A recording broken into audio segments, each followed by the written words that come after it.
Hi ಸ್ನೇಹಿತರೆ, ಎಲ್ಲರಿಗೂ ಆದ್ಯ career academy Hosakote YouTube ಚಾನಲ್ಗೆ ಸ್ವಾಗತ. ಯಾರೆಲ್ಲ ಈ ವಿಡಿಯೋನ ಫಸ್ಟ್ ಟೈಮ್ ನೋಡ್ತಾ ಇದ್ದೀರಾ, ದಯವಿಟ್ಟು ವಿಡಿಯೋಗೆ ಒಂದು ಲೈಕ್ ಕೊಡಿ, ಶೇರ್ ಮಾಡಿ ಮತ್ತು ಸಬ್ಸ್ಕ್ರೈಬ್ ಮಾಡ್ಕೊಳ್ಳಿ ಸ್ನೇಹಿತರೆ. ಯಾರೆಲ್ಲ ಬೆಲ್ ಐಕಾನ್ನ ಕ್ಲಿಕ್ ಮಾಡ್ಕೊಂಡಿಲ್ಲ ಅವರು ದಯವಿಟ್ಟು ಬೆಲ್ ಐಕಾನ್ನ ಓಕೆ ಮಾಡ್ಕೊಳ್ಳಿ. ಯಾಕಂತಂದರೆ ನಾವು ಬಿಡ್ತಕ್ಕಂಥ ಪ್ರತಿಯೊಂದು ನೋಟಿಫಿಕೇಷನ್ನು ಬೇಗ ನಿಮಗೆ ಫಾಸ್ಟ್ ರೀಚ್ ಆಗಬೇಕು ಅಂತೇಳಿ ಹೇಳ್ತಾ ಈ ಒಂದು ಕ್ಲಾಸನ್ನು ಪ್ರಾರಂಭ ಮಾಡ್ತಾ ಇದ್ದೀನಿ ಸ್ನೇಹಿತರೆ. ಈ ಒಂದು ವಿಡಿಯೋದಲ್ಲಿ ನಿಮಗೆ ಹೇಳ್ತಕ್ಕಂಥದ್ದು ಏನಪ್ಪ ಅಂತಂದರೆ, ಟೀಚಿಂಗ್ ಆ್ಯಪ್ಟಿಟ್ಯೂಡ್ನ ಕ್ಲಾಸಸ್ಸು ನಾನು ಈಗಾಗಲೇ ಸೀರೀಸ್ ಸ್ಟಾರ್ಟ್ ಮಾಡಿದ್ದೆ. ಈಗ ಈ ಒಂದು ವಿಡಿಯೋ ಅಂತಕ್ಕಂಥದ್ದು ಈ 3ನೇ ವಿಡಿಯೋ ಆಗಿರುತ್ತೆ ಸ್ನೇಹಿತರೆ. ಯಾರೆಲ್ಲ ಫಸ್ಟು ಸೆಕೆಂಡ್ ವಿಡಿಯೋ ನೋಡಿಲ್ಲ ಅಂತಂದರೆ ಅವರು ನಮ್ಮ ಚಾನಲ್ನ ವಿಸಿಟ್ ಮಾಡಿ, ಪ್ಲೇಲಿಸ್ಟಲ್ಲಿ ನೀವು ಹೋಗಿ ಟೀಚಿಂಗ್ ಆ್ಯಪ್ಟಿಟ್ಯೂಡ್ ಅನ್ನತಕ್ಕಂಥ ಒಂದು ಪ್ಲೇಲಿಸ್ಟಲ್ಲಿ ನಿಮಗೆ 2 ವಿಡಿಯೋಸು ಇರುತ್ತೆ. ಆ 2 ವಿಡಿಯೋನ ನೋಡಿಕೊಂಡು ಆಮೇಲೆ ಈ ವಿಡಿಯೋನ ನೋಡಿ ಸ್ನೇಹಿತರೆ. ತುಂಬ ಚೆನ್ನಾಗಿ ಅರ್ಥ ಆಗುತ್ತೆ ಮತ್ತು ತುಂಬ ಈಸಿ ಕೂಡ ಇದೆ. ನಾನು ತುಂಬ ಇಂಪಾರ್ಟೆಂಟ್ ಪಾಯಿಂಟ್ಸನ್ನು ಮಾತ್ರನೇ ಕಂಟೆಂಟಲ್ಲಿ ಮೆನ್ಷನ್ ಮಾಡಿದ್ದೀನಿ. ಓಕೆ, ಇಂಡಿವಿಜುವಲ್ ಡಿಫ್ರೆನ್ಸಲ್ಲಿ ನಾವು ಚರ್ಚೆ ಮಾಡ್ತಾ ಇದ್ವಿ ಲಾಸ್ಟ್ ಕ್ಲಾಸಲ್ಲಿ. ಈಗ 2 factors affecting individual difference. Individual ಡಿಫ್ರೆನ್ಸಲ್ಲಿ there are 2 factors. First one is heredity. Okay, second one is environment. Heredity ಅಂತಂದ್ರೇ ವಂಶವಾಹಿ ಅಂತ ಹೇಳ್ತೀವಿ ನಾವು. ಅಂದರೆ ಇಲ್ಲಿ ನಮಗೆ ಯಾವುದೇ ಒಂದು ಆಟಿಟ್ಯೂಡ್ ಆಗಿರ್ಬೋದು, ನಮ್ಮ ಯಾವುದೇ ಒಂದು ಕ್ಯಾರೆಕ್ಟರ್ ಆಗಿರ್ಬೋದು, ಒಂದು ನಾಲೆಡ್ಜ್ ಆಗಿರ್ಬೋದು, ಮೈಂಡ್ ಆಗಿರ್ಬೋದು, ನಮ್ಮ ಆಕ್ಟಿವಿಟೀಸ್ ಆಗಿರ್ಬೋದು, ಕೆಲವೊಂದು ನಮಗೆ ಹೆರಿಡಿಟಿ ಮುಖಾಂತರ ಟ್ರಾನ್ಸ್ಫರ್ ಆಗ್ತಾ ಬರ್ತಾ ಇರುತ್ತೆ. ಅದು ಯಾವುದು ಅಂತಂದರೆ, ಫಾರ್ ಎಕ್ಸಾಂಪಲ್ ಈಗ ಜೀನ್ ಅಂತ ಮೆನ್ಷನ್ ಮಾಡಿದ್ದೀವಿ. ಹೌದು, ಜೀನ್ ಅಂತಕ್ಕಂಥದ್ದು ಅಂದರೆ ವಂಶವಾಹಿ ಅಂತಕ್ಕಂಥದ್ದು ಈ ಕ್ರೋಮೋಸೋಮ್ಗಳ ಮುಖಾಂತರ ನಮಗೆ ತಲತಲಾಂತರವಾಗಿ ಇದು ಕ್ಯಾರಿ ಫಾರ್ವರ್ಡ್ ಆಗ್ತಾ ಬರ್ತಾ ಇರುತ್ತೆ ಒಬ್ಬ ವ್ಯಕ್ತಿಯಿಂದ ಇನ್ನೊಬ್ಬ ವ್ಯಕ್ತಿಗೆ. ಅಂದರೆ ತಾತನಿಂದ ಮೊಮ್ಮಕ್ಕಳಿಗೆ, ಈ ರೀತಿ ತಾತನಿಂದ ಮಗನಿಗೆ, ಮಗನಿಂದ ಮೊಮ್ಮಕ್ಕಳಿಗೆ, ಈ ರೀತಿ ಒಂದು ಅವರ ಒಂದು ಕ್ಯಾರೆಕ್ಟರ್ಸ್ ಏನಿದೆ, ಅವರ ಒಂದು ಗುಣಗಳು, ಲಕ್ಷಣಗಳು ಏನಿದೆ, ಆಟಿಟ್ಯೂಡ್ಸ್ ಏನಿದೆ, ಅವೆಲ್ಲ ಟ್ರಾನ್ಸ್ಫರ್ ಆಗ್ತಾ ಬರ್ತಾ ಇರುತ್ತೆ. ಓಕೆ, ಇದನ್ನೇ ನಾವು ಇಂಡಿವಿಜುವಲ್ ಡಿಫ್ರೆನ್ಸ್ ಅಂತ ಹೇಳ್ಬೋದು. ಇದರಿಂದನೂ ನಮಗೆ ನಮ್ಮ ಒಂದು ನಾಲೆಡ್ಜ್ ಅಂತಕ್ಕಂಥದ್ದು ಡಿಫ್ರೆನ್ಸ್ ಆಗಿರುತ್ತೆ, ಆಟಿಟ್ಯೂಡ್ ಅಂತಕ್ಕಂಥದ್ದು ಡಿಫ್ರೆನ್ಸ್ ಆಗಿರುತ್ತೆ. ಓಕೆ, ಎರಡನೇದು environment. Environment, what is learned and communicated in a different cultures or specialized or special groups. ಒಬ್ಬ ವ್ಯಕ್ತಿ ಪರಿಸರದಿಂದನೂ ಕೂಡ ಕಲಿತಕ್ಕಂಥದ್ದು ತುಂಬ ಇರುತ್ತೆ. ಪರಿಸರವನ್ನು ನೋಡಿ ಆ ವ್ಯಕ್ತಿ ಕೆಲವೊಂದು ಗುಣಲಕ್ಷಣಗಳನ್ನು ಅಡಿಕ್ಟ್ ಮಾಡ್ಕೊಳ್ತಕ್ಕಂಥ ಚಾನ್ಸಸ್ ಕೂಡ ಇರುತ್ತೆ. ಮತ್ತು ಡಿಫ್ರೆಂಟ್ ಕಲ್ಚರ್ಸನ್ನು ನೋಡಿ ಆ ಒಂದು ವ್ಯಕ್ತಿ ಅವನ ಒಂದು ಇಂಡಿವಿಜುವಲ್ ಡಿಫ್ರೆನ್ಸ್ ಅಂತಕ್ಕಂಥದ್ದು ಬದಲಾಗ್ತಾ ಹೋಗುತ್ತೆ. ಮತ್ತೆ ಕೆಲವು ಒಂದು ಗುಂಪುಗಳ ಜೊತೆ ಸೇರಿ, ಕೆಲವೊಂದು ಪರಿಸರದ ಒಂದು ಗುಂಪುಗಳ ಜೊತೆ ಸೇರಿ ಕೂಡ ಅವನ ಒಂದು ಆಟಿಟ್ಯೂಡ್ಸ್ ಬದಲಾಗ್ತಾ ಇರುತ್ತೆ. ನಾಲೆಡ್ಜ್ ಅಂತಕ್ಕಂಥದ್ದು ಕೂಡ ಬದಲಾಗ್ತಾ ಇರುತ್ತೆ, ಬಿಹೇವಿಯರ್ ಅಂತ ಕೂಡ ಬದಲಾಗ್ತಾ ಇರುತ್ತೆ. ಇದನ್ನ ನಾವು ಇಂಡಿವಿಜುವಲ್ ಡಿಫ್ರೆನ್ಸ್ ಅಂತಾನೆ ಹೇಳ್ಬೋದು, 2 ಫ್ಯಾಕ್ಟರ್ಸ್ ಅಂತಾನೆ ಹೇಳ್ಬೋದು. Next, role of teachers R schools in making the individual difference. ಒಬ್ಬ ವ್ಯಕ್ತಿಯ ಇಂಡಿವಿಜುವಲ್ ಡಿಫ್ರೆನ್ಸ್ ಅಲ್ಲಿ ಟೀಚರ್ಸ್ನ ಮತ್ತು ಸ್ಕೂಲ್ನ ಪಾತ್ರ ಏನಿರುತ್ತೆ ಅಂತಂದ್ರೆ, teacher should be sensitive to individual difference. ಈ ರೀತಿ ಯಾರು ಇಂಡಿವಿಜುವಲ್ ಡಿಫ್ರೆನ್ಸ್ ಆಗಿರ್ತಾರೆ ಅಂತ ವ್ಯಕ್ತಿಗಳ ಒಂದು ಏನೇ ಆಗಿರ್ಬೋದು, ಆಕ್ಟಿವಿಟೀಸ್ ಏನೇ ಆಗಿರ್ಬೋದು, ಅದನ್ನೆಲ್ಲ ಗಮನಿಸ್ತಾ ಅವರ ಬಳಿ ಇವರು ತುಂಬಾ ಸೂಕ್ಷ್ಮದಿಂದ ವರ್ತಿಸಬೇಕು. ಯಾರು? Teacher haves to be react very sensitively in front of the individual difference students. Next, teachers challenge is to acknowledge and celebrate the difference among children and work to maximize the growth in each child. So a teacher has to be work for each and every student in the school or classroom. Teacher has to work for the maximization of growth of each and every child. ಪ್ರತಿಯೊಬ್ಬ teacher ಕೂಡ ಒಬ್ಬ ಮಗು ಅಥವಾ ಪ್ರತಿಯೊಂದು ಮಗುವಿನ ಜ್ಞಾನದ ಅಭಿವೃದ್ಧಿಗೆ ಕೆಲಸ ಮಾಡಬೇಕಾಗುತ್ತೆ. ಸಮಾಜದ ಅಭಿವೃದ್ಧಿಗೆ ಅಂದ್ರೆ ಸಮಾಜದ ಗುಣಗಳನ್ನ, ಸಮಾಜದಲ್ಲಿರ್ತಕ್ಕಂಥ ನಡತೆಗಳನ್ನ, ಒಳ್ಳೆ ನಡತೆಗಳನ್ನ ಮಗುವಿಗೆ ರೀಚ್ ಮಾಡಿಸೋದ್ರಲ್ಲಿ, ಹೇಳ್ಕೊಡೋದ್ರಲ್ಲಿ ಮತ್ತೆ ಅಭಿವೃದ್ಧಿ ಮಾಡ್ಕೊಡೋದ್ರಲ್ಲಿ ಒಬ್ಬ ಟೀಚರು ವರ್ಕ್ ಮಾಡಬೇಕಾಗತ್ತೆ. Okay, next, methods to tackle individual difference. ಯಾವ ರೀತಿ ನಾವು ತಿಳ್ಕೋಬಹುದು ಒಬ್ಬ ಸ್ಟೂಡೆಂಟ್ಗೆ ಅಥವಾ ಒಬ್ಬ ಚೈಲ್ಡ್ಗೆ ಇಂಡಿವಿಜುವಲ್ ಡಿಫ್ರೆನ್ಸ್ ಇದೆ ಅಂತಂದ್ರೆ ನಾವು ಯಾವ ರೀತಿ ಟ್ಯಾಕಲ್ ಮಾಡ್ಬೋದು ಆ ಸ್ಟೂಡೆಂಟ್ನ, ಯಾವ ರೀತಿ ತಿಳ್ಕೊಬೋದು ಆ ವ್ಯಕ್ತಿಗೆ ಅಥವಾ ಒಂದು ಸ್ಟೂಡೆಂಟ್ಗೆ ಇಂಡಿವಿಜುವಲ್ ಡಿಫ್ರೆನ್ಸ್ ಇದೆ ಅಂತಂದ್ರೆ ಫಸ್ಟ್ ನಾವೇನ್ ಮಾಡಬೇಕು ಅಂತಂದ್ರೆ ಮೊದಲನೇದಾಗಿ we have to know the knowledge of individual personalities. ಅಂದ್ರೆ ಒಬ್ಬ ವ್ಯಕ್ತಿಯ ಅಥವಾ ಒಬ್ಬ ಇಂಡಿವಿಜುವಲ್ ಪರ್ಸನಾಲಿಟಿಯ ಸಂಪೂರ್ಣವಾದ ಜ್ಞಾನವನ್ನ ನಾವು ತಿಳ್ಕೊಂಡಿರ್ಬೇಕು. ಆ ವ್ಯಕ್ತಿಯ ಒಂದು ಜ್ಞಾನವನ್ನ ನಾವು ಪರೀಕ್ಷೆ ಮಾಡಿ ಆ ವ್ಯಕ್ತಿ ಯಾವ ಸ್ಟೇಜ್ ಅಲ್ಲಿ ಇದ್ದಾನೆ, ಯಾವ ಆಟಿಟ್ಯೂಡ್ಸ್ ಇದೆ, ಆ ವ್ಯಕ್ತಿಯ ಬಿಹೇವಿಯರ್ ಏನು ಅಂತ ನಾವು ತಿಳ್ಕೊಂಡಿರ್ಬೇಕು ಸ್ನೇಹಿತರೆ. ಮತ್ತೆ ability grouping is nothing but we have to make the group of such individual personalities in the class room. ಕೆಲವೊಂದು ಇಂಡಿವಿಜುವಲ್ ಆಗಿ ನಾವು ಪ್ರತಿಯೊಬ್ಬರನ್ನು ನಾವು ಗಮನಿಸಬೇಕು ಅಂತಂದ್ರೆ ಗ್ರೂಪ್ ಮಾಡಬೇಕಾಗುತ್ತೆ. ಗ್ರೂಪ್ ಮಾಡಿದಾಗ ನಮಗೆ ಪರ್ಟಿಕ್ಯುಲರ್ ಗ್ರೂಪ್ ಅಲ್ಲಿ ನಮ್ಗೆ ಐಡೆಂಟಿಫೈ ಮಾಡೋದಕ್ಕೆ ತುಂಬಾ ಈಸಿ ಆಗುತ್ತೆ. ಗ್ರೂಪ್ ಮಾಡಿದಾಗ ನಾವು ಈಗ 4 ಜನ ಒಂದು ರೀತಿ ಬಿಹೇವ್ ಮಾಡ್ತಾ ಇರ್ತಾರೆ, ಇನ್ನೊಬ್ರು ಇನ್ನೊಂದು ರೀತಿ ಬಿಹೇವ್ ಮಾಡ್ತಾ ಇರ್ತಾರೆ. ಇಂಥ ಒಂದು ಪ್ರಾಬ್ಲಮ್ಸ್ ನಾವು ಇಂಡಿವಿಜುವಲ್ ಡಿಫರೆನ್ಸ್ ಅನ್ನ ನಾವು ಈಸಿಯಾಗಿ ಟ್ಯಾಕಲ್ ಮಾಡ್ಬೋದು while creating A grouping. Okay, next adjusting the curriculum.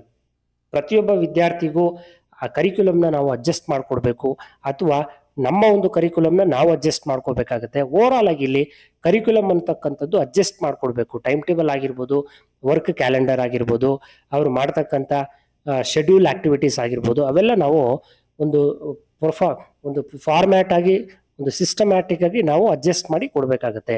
Next adjusting the method of teaching. It is nothing but teacher has to make the adjustments in his teaching. Okay, sometimes teacher will teach excellently, sometimes teacher will teach not excellently. So ಈ ರೀತಿ ಎಲ್ಲ ಇರಬಾರ್ದು.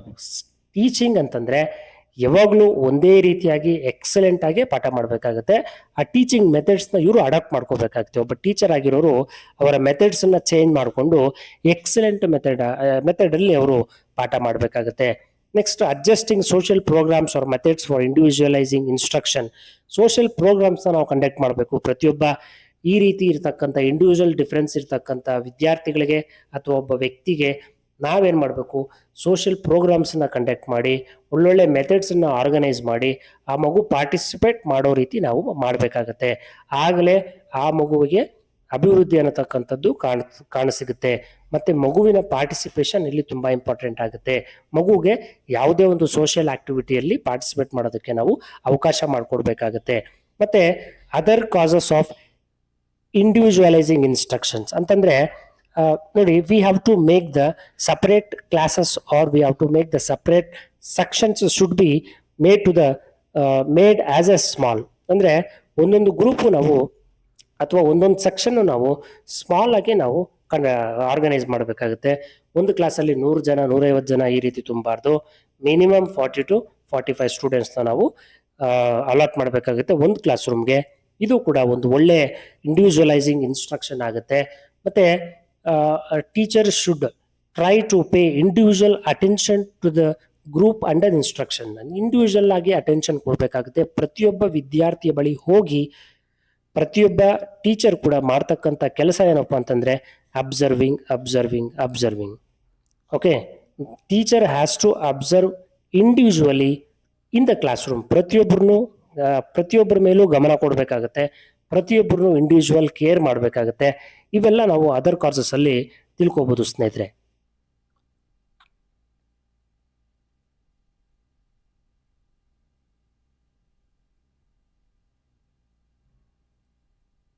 Next Gagne's theory of instruction. This is very very very important theory. Exam ಅಲ್ಲಿ ಇದರ ಬಗ್ಗೆ ಒಂದು question ಅಂತೂ guarantee ಇರುತ್ತೆ ಸ್ನೇಹಿತರೆ. ತುಂಬಾ ಕೇರ್ಫುಲ್ ಆಗಿ ನೀವು ನೋಡ್ಕೋಬೇಕಾಗುತ್ತೆ ಈ ಪಾಯಿಂಟ್ನ. ನೋಡಿ, ಗ್ಯಾಗ್ನೇರ್ ಅವರ ಒಂದು ಸಿದ್ಧಾಂತವನ್ನ ನೋಡೋದಾದ್ರೆ ಇವರು 9 levels of teaching means 9 levels of learning ನಮಗೆ ತಿಳಿಸ್ಕೊಟ್ಟಿದ್ದಾರೆ. ಅಂದ್ರೆ ನಾವು ಯಾವ ರೀತಿ ಕಲಿಕೆಯಲ್ಲಿ 9 ಹಂತಗಳನ್ನ ಮನದಲ್ಲಿಟ್ಕೋಬೇಕಾಗತ್ತೆ, 9 ಹಂತಗಳನ್ನ ನಾವು ಯಾವ ರೀತಿ ಗಮನದಲ್ಲಿಟ್ಕೋಬೇಕಾಗತ್ತೆ ಅಂತಕ್ಕಂಥದ್ದು ತುಂಬಾ ಇಂಪಾರ್ಟೆಂಟ್ ಆಗುತ್ತೆ. ಮೊದಲನೇ ಪಾಯಿಂಟೇ gain attention. So it is nothing but we have to gain correct exact attention on the students. ಅಥವಾ ಸ್ಟೂಡೆಂಟ್ ಹ್ಯಾಸ್ ಟು ಅಲರ್ಟ್ ಆಗಿದ್ದಾರಾ ಇಲ್ವಾ ಕ್ಲಾಸ್ ರೂಮಲ್ಲಿ, ಅದನ್ನು ನಾವು ಅಬ್ಸರ್ವ್ ಮಾಡಬೇಕಾಗತ್ತೆ. ಒಂದು ಕಲಿಕೆಯಲ್ಲಿ attention is very very important. Attention ಇಲ್ಲ ಅಂತಂದ್ರೆ ವಿದ್ಯಾರ್ಥಿಗಳ ಗಮನ ಬೇರೆ ಕಡೆ ಹೋಗೋ ಚಾನ್ಸಸ್ ಇರುತ್ತೆ. ನಮಗೂ ಕೂಡ ಗಮನ ಅಂತಕ್ಕಂಥದ್ದು ಕ್ಲಾಸ್ ರೂಮಲ್ಲೇ ಇರಬೇಕು, ಬೇರೆ ಕಡೆ ಇರಬಾರ್ದು. ವಿದ್ಯಾರ್ಥಿಗಳನ್ನ ಬೇರೆ ಕಡೆ ಗಮನ ಇಟ್ಟಿದ್ರು ಅವರ ಗಮನವನ್ನ ನಾವು ಕೇಂದ್ರೀಕೃತ ಮಾಡಬೇಕು, ತರಗತಿಗೆ ಕೇಂದ್ರೀಕೃತ ಮಾಡಿ ಅವರಿಗೆ ಪಾಠವನ್ನ ಬೋಧನೆ ಮಾಡಬೇಕಾಗುತ್ತೆ. Second point is informing learners of objectives. ಅಂದ್ರೆ ನಾವು ಅವರ ಗುರಿಗಳನ್ನ ತಿಳಿಸ್ಕೊಡ್ಬೇಕು. We have to explain their goals, their life oriented goals. ಯಾವುದಕ್ಕೋಸ್ಕರ ನೀನು ಕಲಿಬೇಕು, ನೀನು ಕಲಿತಾ ಇರ್ತಕ್ಕಂಥ ಉದ್ದೇಶ ಏನು ಅಂತ ಮಕ್ಕಳಿಗೆ ನಾವು ಹೇಳಬೇಕಾಗತ್ತೆ. ಅವ್ರಿಗೆ ಉದ್ದೇಶ ಗೊತ್ತಾದ್ರೆ ಮಾತ್ರನೇ ಅವರು ಕರೆಕ್ಟಾಗಿ ಸೀರಿಯಸ್ ಆಗಿ ಪಾಠ ಕಲಿತಾರೆ. ಇಲ್ಲ ಅಂತಂದ್ರೆ ಅವರು ಸುಮ್ಮನೆ ಬರ್ಕೊಂಡು ಹೋಗ್ತಾ ಇರ್ತಾರೆ. ಆದ್ರಿಂದ ನಾವು ಮಕ್ಕಳ ಒಂದು ಗುರಿಗಳನ್ನು ನಾವು ಕೇಂದ್ರೀಕೃತ ಮಾಡಿ ಅವರ ಗುರಿಗಳನ್ನು ನಾವು ಅವ್ರಿಗೆ ಮನದಟ್ಟು ಮಾಡಿಕೊಡ್ಬೇಕಾಗತ್ತೆ. ಇದನ್ನೇ ನಾವು ಇನ್ಫಾರ್ಮಿಂಗ್ ಲರ್ನರ್ಸ್ ಆಬ್ಜೆಕ್ಟಿವ್ ಅಂತ ಹೇಳ್ತೀವಿ. ಮೂರನೇದು stimulating recall or prior learning ಅಂತ. ಅಂದರೆ we have to do the repetition activities or repetition syllabus, repetition lessons, or whatever the contents that you are going to teach in the classroom, that should be a repetitive. ಅಂದರೆ ಪದೇ ಪದೇ ನೀವು ಪುನರಾವರ್ತನೆ ಮಾಡ್ತಾಲೇ ಇರಬೇಕಾಗುತ್ತೆ. ಅದು ಒಂದು ಲರ್ನಿಂಗ್ನ ಒಂದು ಲೆವೆಲ್ ಆಗಿರುತ್ತೆ. Next, present in the stimulants. Present in the stimulus is nothing but you have to do the motivation to each and every student in the class room. ಪ್ರತಿಯೊಬ್ಬ ವಿದ್ಯಾರ್ಥಿಗೂ ಕೂಡ ಪ್ರಚೋದನೆ ಅಂತಕ್ಕಂಥದ್ದು ನೀವು ಮಾಡ್ತಲೇ ಇರಬೇಕಾಗುತ್ತೆ. ಆಗ ಮಾತ್ರನೇ ವಿದ್ಯಾರ್ಥಿ ಅಥವಾ ಒಬ್ಬ ವ್ಯಕ್ತಿ ತರಗತಿಯಲ್ಲಿ ಕಲಿಯೋದಕ್ಕೆ ಸಾಧ್ಯ ಆಗುತ್ತೆ. ಪ್ರಚೋದನೆ ಮಾಡಬೇಕಾಗುತ್ತೆ. Why you have to learn, what is the use of learning, ಓದೋದ್ರಿಂದ ನಿನಗೆ ಏನೇನು ಯೂಸಸ್ ಇದೆ ಅಂತ ಅವನನ್ನ ಪ್ರಚೋದನೆ ಮಾಡ್ತಾ ಇರಬೇಕಾಗುತ್ತೆ. That is the presenting in the stimulus. Next, providing learning guidance. ಪ್ರತಿಯೊಬ್ಬ ವಿದ್ಯಾರ್ಥಿಗೂ ಕೂಡ ಗೈಡೆನ್ಸ್ ಅಂತಕ್ಕಂಥದ್ದು ಕೊಡಲೇಬೇಕು. ಗೈಡೆನ್ಸ್ ಇಲ್ಲ ಅಂತಂದ್ರೆ, ಸಲಹೆಗಳು ಇಲ್ಲದೆ ಇದ್ರೆ ಯಾವ ವಿದ್ಯಾರ್ಥಿ ಕೂಡ ಪಾಠವನ್ನ ಕಲಿಯೋದಿಲ್ಲ. ಪ್ರತಿಯೊಬ್ಬ ವಿದ್ಯಾರ್ಥಿಗೂ ಕೂಡ ಗೈಡೆನ್ಸ್ ಅಂತಕ್ಕಂಥದ್ದನ್ನ ಕೊಟ್ಟಾಗ ವಿದ್ಯಾರ್ಥಿ ತುಂಬಾ ಅಚ್ಚುಕಟ್ಟಾಗಿ ನೀವು ಹೇಳ್ಕೊಟ್ಟಿರ್ತಕ್ಕಂಥ ಪಾಠವನ್ನ ತುಂಬಾ ಅಚ್ಚುಕಟ್ಟಾಗಿ ಕಲಿತಕ್ಕಂಥ ಒಂದು ಸನ್ನಿವೇಶ ನಿರ್ಮಾಣ ಆಗುತ್ತೆ. ನೆಕ್ಸ್ಟ್, ಎಲಿಸಿಟಿಂಗ್ ಪರ್ಫಾರ್ಮೆನ್ಸ್ನ ನೀವೇನು ಮಾಡಬೇಕು, ಚೆಕ್ ಮಾಡಬೇಕು ಸ್ನೇಹಿತರೆ. You have to check the performance of each and every child in a class room. That is called as eliciting performance. ಪರ್ಫಾರ್ಮೆನ್ಸ್ನ ನೀವು ಅಳತೆ ಮಾಡಬೇಕು, ಚೆಕ್ ಮಾಡಬೇಕು. ಅವರು ಬರೀತಾ ಇದ್ದಾರಾ ಇಲ್ವಾ, ಏನು ಮಾಡ್ತಾ ಇದ್ದಾರೆ ಕ್ಲಾಸ್ ರೂಮಲ್ಲಿ, ಅದನ್ನೆಲ್ಲ ನೀವು ಓವರಾಲ್ ಆಗಿ ಪ್ರತಿಯೊಬ್ಬ ವಿದ್ಯಾರ್ಥಿಗಳ ಒಂದು ಆಕ್ಟಿವಿಟಿ, ನೋಟ್ಸು, ಕ್ಯಾರೆಕ್ಟರ್ಸು, ಬಿಹೇವಿಯರ್ಸು ಇವೆಲ್ಲ ಚೆಕ್ ಮಾಡ್ತಾ ಇರಬೇಕು ಸ್ನೇಹಿತರೆ. Providing feedback. You have to give the feedback for each and every student. ಆ ವಿದ್ಯಾರ್ಥಿ ಸರಿಯಾಗಿ ಓದ್ತಾ ಇದ್ದಾನಾ ಇಲ್ವಾ, ಯಾಕೆ ಓದ್ತಾ ಇಲ್ಲ, ಮತ್ತೆ ನೀವು ಮಾಡ್ತಕ್ಕಂಥ ಪಾಠ ಕೇಳಿ ಅವ್ರಿಗೆ ಏನು ಅನಿಸ್ತು, ಅವ್ರ ಹತ್ರ ಫೀಡ್ಬ್ಯಾಕ್ ತಗೋಬೇಕು. ನೀವು ಫೀಡ್ಬ್ಯಾಕ್ ಅವ್ರಿಗೆ ಕೊಡಬೇಕಾಗುತ್ತೆ, ಅವರ ಒಂದು ಫೀಡ್ಬ್ಯಾಕ್ ನೀವು ಕೊಡಬೇಕಾಗುತ್ತೆ, ನಿಮ್ಮ ಫೀಡ್ಬ್ಯಾಕು ಅವ್ರು ಕೊಡಬೇಕಾಗುತ್ತೆ. ಸೊ ಈ ರೀತಿ ಫೀಡ್ಬ್ಯಾಕ್ ಅಂತಕ್ಕಂಥದ್ದು ಇಬ್ಬರಲ್ಲೂ ಇರಬೇಕು ಸ್ನೇಹಿತರೆ. ಮತ್ತೆ ಅಸೆಸಿಂಗ್ ಪರ್ಫಾರ್ಮೆನ್ಸ್, ಇವ್ಯಾಲ್ಯೂಯೇಷನ್ ಮಾಡಬೇಕು, ಮೌಲ್ಯಮಾಪನ ಮಾಡಬೇಕು. ಅದನ್ನೇ ನಾವು ಅಸೆಸಿಂಗ್ ಪರ್ಫಾರ್ಮೆನ್ಸ್. ವಿದ್ಯಾರ್ಥಿ ವಿದ್ಯಾರ್ಥಿಗೆ ಯಾವ ಪರ್ಫಾರ್ಮೆನ್ಸ್ ಇದೆ, ಯಾವ ಲೆವೆಲಲ್ಲಿ ಇದ್ದಾನೆ, ಅವನನ್ನು ಹೇಗೆ ಅಳತೆ ಮಾಡಬೇಕು. ಟೆಸ್ಟ್ ಕೊಡ್ತೀರಾ, ಯೂನಿಟ್ ಟೆಸ್ಟ್ ಕೊಡ್ತೀರಾ, ಇಲ್ಲ ಯಾವುದಾದ್ರೂ ಎಸ್ ಕೊಡ್ತೀರಾ, ಇಲ್ಲ MCQಗಳು ಕೊಡ್ತೀರಾ. ಸೊ ಈ ರೀತಿ ಎಲ್ಲ ಕೊಡೋದ್ರ ಮುಖಾಂತರ ನಾವು ಅಸೆಸ್ಮೆಂಟ್ ಅಂತಕ್ಕಂಥದ್ದು ಮಾಡ್ತಾ ಇರಬೇಕು ಸ್ನೇಹಿತರೆ. Next, enhancing retention and transfer. The 9th level, enhancing retention. ನೀವು ಅವರಿಗೆ ಜ್ಞಾನವು ಹಾಗೆ ಮೈಂಡಲ್ಲಿ ಇರೋ ರೀತಿ ಪಾಠ ಮಾಡಬೇಕಾಗತ್ತೆ. ಅವರು ನೀವು ಹೇಳ್ತಕ್ಕಂಥ ಜ್ಞಾನವನ್ನು ಮೈಂಡಲ್ಲಿ ಇರಿಸ್ಕೋಬೇಕು. That is called as retention. ಅವನು ಜ್ಞಾಪಕದಲ್ಲಿ ಇಟ್ಕೋಬೇಕು. ಒಬ್ಬ ವಿದ್ಯಾರ್ಥಿ ಜ್ಞಾಪಕದಲ್ಲಿ ಇಟ್ಕೋಬೇಕು. ಮತ್ತೆ ಅವನು ಇಟ್ಕೊಂಡಿರ್ತಕ್ಕಂಥ ವಿದ್ಯೆಯನ್ನ ಇನ್ನೊಬ್ರಿಗೂ ಟ್ರಾನ್ಸ್ಫರ್ ಮಾಡಬೇಕು. ಓಕೆನಾ. ಇಲ್ಲಿ ವಿದ್ಯೆ ಅಂತಕ್ಕಂಥದ್ದು ಒಬ್ಬರ ಹತ್ರನೇ ಇರಬಾರ್ದು. ಆ ವಿದ್ಯೆ ಅನ್ನತಕ್ಕಂಥದ್ದು ಕಲ್ತಿರ್ತಕ್ಕಂಥ ವಿದ್ಯೆ ಅನ್ನತಕ್ಕಂಥದ್ದು ಇನ್ನೊಬ್ಬರಿಗೆ ಹಂಚಿದಾಗ, ಇನ್ನೊಬ್ಬರಿಗೆ ಹೇಳಿದಾಗ ಅವ್ರಿಗೂ ತುಂಬಾ ಚೆನ್ನಾಗಿ ಪ್ರಾಕ್ಟೀಸ್ ಆಗ್ತಕ್ಕಂಥ ಚಾನ್ಸಸ್ಸು ತುಂಬಾ ಏನೇ ಇರುತ್ತೆ ಸ್ನೇಹಿತರೆ. ಓಕೆ. ನೆಕ್ಸ್ಟ್ ನೋಡೋದಾದ್ರೆ, Bloom's taxonomy of learning domains. ತುಂಬ ಇಂಪಾರ್ಟೆಂಟ್ ಸ್ನೇಹಿತರೆ ಇದು. Bloom's taxonomy of learning domains. ಇದರಲ್ಲಿ ವೆರಿ ಇಂಪಾರ್ಟೆಂಟ್ ಆಗಿ ನಮಗೆ 3 ಆಕ್ಟಿವಿಟೀಸ್, ಅಕಾಡೆಮಿಕ್ ಆಕ್ಟಿವಿಟೀಸ್ ಬರುತ್ತೆ. ಇದನ್ನ ಕೊಟ್ಟವ್ರು ಯಾರಪ್ಪ ಅಂತಂದ್ರೆ Benjamin Bloom's. College committee has propounded 3 fields in the academic activity. First one is cognitive, second one is affective, third one is psychomotor ಅಂತೇಳಿ. ಮೊದಲನೇದು ಜ್ಞಾನಾತ್ಮಕ, ಎರಡನೇದು ಪರಿಮಾಣಾತ್ಮಕ, ಮೂರನೇದು ಮನೋಚಾಲಕ. Okay, psychomotor, ಮನೋಚಾಲಕ. ನೋಡಿ, ಒಂದೊಂದರಲ್ಲೂ ಕೂಡ ಡಿಫ್ರೆಂಟ್ ಲೆವೆಲ್ಸ್ ಇದಾವೆ, ಸಮ್ ಲೆವೆಲ್ಸ್ ಇದಾವೆ. ಕಾಗ್ನೇಟಿವ್ ಅಲ್ಲಿ 6 ಲೆವೆಲ್ಸ್ ಇದಾವೆ. ಅದರಲ್ಲಿ ಒಂದೊಂದೇ ನೋಡ್ಕೊಂಬರೋಣ ಸ್ನೇಹಿತರೆ. ಕಾಗ್ನೇಟಿವ್ ಅಂತಂದ್ರೆ ಜ್ಞಾನಾತ್ಮಕ. ಓಕೆ, ಅವರು ಲರ್ನಿಂಗ್ ಡೊಮೈನ್ಸ್ ಅನ್ನ ಹೇಳಿದ್ದಾರೆ, ಯಾವ ರೀತಿ ನೀವು ಕಲಿಬೇಕು ಅಂತ, ಒಬ್ಬ ವ್ಯಕ್ತಿ ಯಾವ ರೀತಿ ಕಲಿಬೇಕಾಗುತ್ತೆ ಅಂತ. ನೋಡಿ, ಒಬ್ಬ ವಿದ್ಯಾರ್ಥಿ ಯಾವ ರೀತಿ ಕಲಿಬೇಕಾಗುತ್ತೆ ಅಂತ. ಒಬ್ಬ ವಿದ್ಯಾರ್ಥಿ ಯಾವ ರೀತಿ ಕಲಿತಾನೆ ಅಂತಂದ್ರೆ ಜ್ಞಾನಾತ್ಮಕವಾಗಿ ಕಲಿತಾನೆ. ಮೊದಲನೇದೇ ಜ್ಞಾನವನ್ನ ಕಲಿಬೇಕು. ಓಕೆ, ಜ್ಞಾನ ಇರಬೇಕು. ಒಬ್ಬ ವಿದ್ಯಾರ್ಥಿಗೆ ಜ್ಞಾನ ಇದ್ರೇನೆ ಕಲಿಯೋದಕ್ಕೆ ಸಾಧ್ಯ ಅಂತೇಳಿ ಹೇಳ್ಬೋದು ನಾವು. ಆ ಜ್ಞಾನವನ್ನ ಹೆಚ್ಚು ಮಾಡ್ಕೊಳ್ಳೋದಕ್ಕೆ ಅವನೇನ್ ಮಾಡ್ಬೇಕು, ಓದ್ಲೇಬೇಕಾಗತ್ತೆ, ಕಷ್ಟಪಟ್ಟು ಅವನು ಹಾರ್ಡ್ ವರ್ಕ್ ಮಾಡ್ಲೇಬೇಕಾಗುತ್ತೆ. ಇನ್ನು ಕಾಂಪ್ರಹೆನ್ಷನ್, ಗ್ರಹಿಕೆ ಮಾಡ್ಬೇಕು, ತುಂಬಾ ಕಾನ್ಸಂಟ್ರೇಷನ್ ಇಂದ ಅವನೇನ್ ಮಾಡ್ಬೇಕು, ಕೇಳಿಸ್ಕೊಳ್ತಾ ಇರ್ಬೇಕು ಸ್ನೇಹಿತರೆ. Comprehension is nothing but listening. ಗ್ರಹಿಕೆ, ಕಾನ್ಸಂಟ್ರೇಷನ್ ಅಲ್ಲಿ ಅವನು ತುಂಬಾ ಕೇಳಿಸ್ಕೋಬೇಕಾಗತ್ತೆ. ಏನೇ ಕಾನ್ಸೆಪ್ಟ್ ಹೇಳಿದ್ರು ಕೇಳಿಸ್ಕೋಬೇಕಾಗತ್ತೆ. ಆಗ ಮಾತ್ರನೇ ಕಲಿಯೋದಕ್ಕೆ ಸಾಧ್ಯ. ಮೂರನೇದು ಅನ್ವಯ, ಅಪ್ಲಿಕೇಶನ್. ನೀವೇನು ಕಲ್ತಿದ್ದೀರಾ ಅದನ್ನ ಅನ್ವಯ ಮಾಡ್ತಾ ಇರಬೇಕು. ಟೆಸ್ಟ್ಗಳಲ್ಲಿ, ಎಕ್ಸಾಮ್ಗಳಲ್ಲಿ, ಯೂನಿಟ್ ಟೆಸ್ಟ್ಗಳಲ್ಲಿ, ಇದರಲ್ಲೆಲ್ಲ ನಾವು ಅಪ್ಲಿಕೇಬಲ್ ಮಾಡ್ತಾ ಇರಬೇಕಾಗತ್ತೆ. ಆಗ್ಲೇನೆ ನಮಗೆ ಗೊತ್ತಾಗೋದು ಟೀಚರ್ಸ್ಗಳಿಗೆ ವಿದ್ಯಾರ್ಥಿಯ ಮಟ್ಟ ಹೇಗಿದೆ. ಓಕೆ, ಸೊ ನೆಕ್ಸ್ಟ್ ಅನಾಲೈಸಿಸ್, ವಿಶ್ಲೇಷಣೆ ಮಾಡಬೇಕಾಗತ್ತೆ. ವಿಶ್ಲೇಷಣೆ ಹೇಗೆ ಮಾಡಬೇಕಾಗತ್ತೆ? ಪ್ರತಿಯೊಂದು ಕಾನ್ಸೆಪ್ಟನ್ನು ಅವನೇನ್ ಮಾಡಬೇಕು, ವಿದ್ಯಾರ್ಥಿ ಅಂತಕ್ಕಂಥವನು ಪದೇ ಓದಿ ಅದನ್ನ ವಿಶ್ಲೇಷಣೆ ಮಾಡ್ತಾ ಇರಬೇಕಾಗತ್ತೆ.